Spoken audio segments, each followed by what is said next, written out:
Budol na budol kayo. Budol na budol. Sige po, paliwanag ko po. Siyempre kababayan, simpleng Pilipino na ikaw na loob, Bongbong Marcos, bumaba ka na. Ang ginawa mo sa QOGC, nilapastangan mo yung pananampalataya ng mga bababang Pilipino na naniniwala sa kaligtasan. Alam mo, si Pastor ang hinahanap mo. Bakit ang aming QOGC na ang aming banal na dako na siyang aming pag-aalala ng aming mga pananalangin at pagpuri sa Diyos, bakit mo nilapastangan? Utang na loob, itigil mo na. Itigil na yan! Itigil na yan! Itigil na yan! Itigil na yan! Itigil na yan! Itigil na yan! Itigil na yan! Itigil na yan! Itigil na yan! Mga kapatid, mga kababayang Pilipino, hindi ako sanay magsalita sa ganitong maraming tao. At first time sa buhay ko na humarap sa ganito karaming tao. Pero ito gagawin ko dahil nakita ko sa presidente, sa bangag administrasyon, walang magandang kinabukasan ng ating mga kabataan. Walang utang. BBM resign! BBM resign! BBM resign! BBM resign! BBM resign! BBM resign! BBM resign!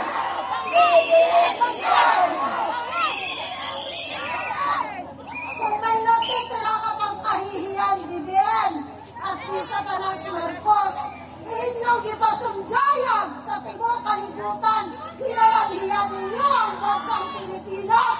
Nagkukukain kayo mga video, hindi nyo pinatunayan na hindi totoo. Ayaw nyo magpa-drug test, umiinom kayo, nangahabat kayo sa Malacanang ng mga kapit, nagwalasin kayo, umiinom kayo. Drug test na lang! Drug test na lang! Drug test na lang! Drug test na lang! Drug test na lang! Drug test na lang! Drug test na lang! Drug test na lang! Drug test na lang!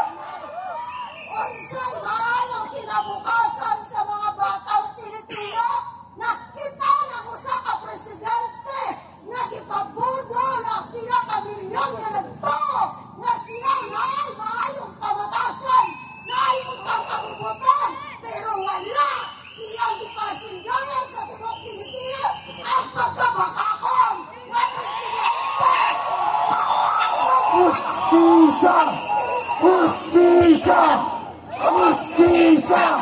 Justisya! Justisya! Justisya! Justisya! Justisya! Justisya! Justisya! Justisya! Ang kalisod sa Pilipinas, nisamot ako, simpleng mamamayan lang. Nakapagtrabaho ko, taxi driver, pag-upo ni Presidente Duterte, kay walay ng hulgap. Pag-upo ni Bangag, i-practicean ko, buha ka tinaser sa hulgap. So wala na tayo, bisan order, delikado ang Pilipinas. Lalo, siya ang nagtiruan na birugista o kawatan.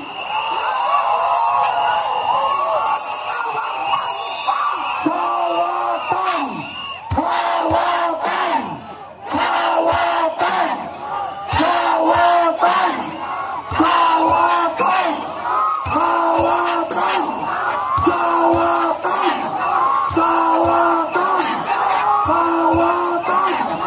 Kawatan!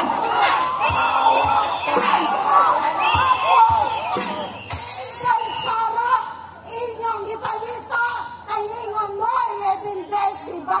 Igastos niya ang 125 million. Huwag mo kuya pe, ako diyan, 2 oras, 20 million, dihabat ninyo.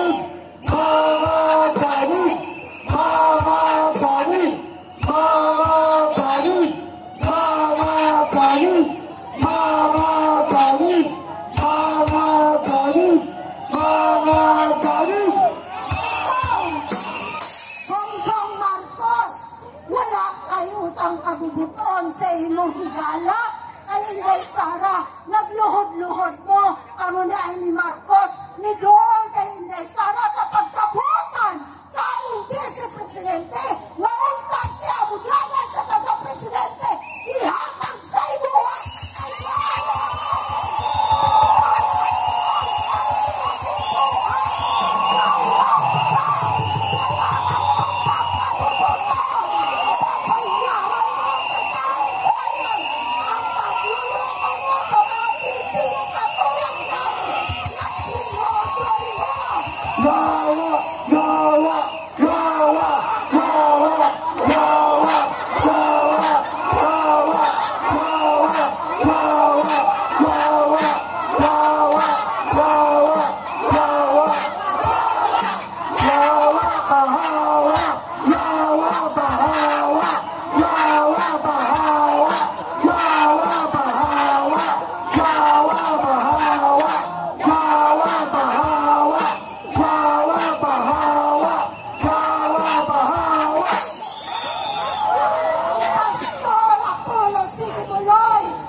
Number 1 na maayo o pamatasan kung aduna tayo sa presidente na dapat ang ayan number 1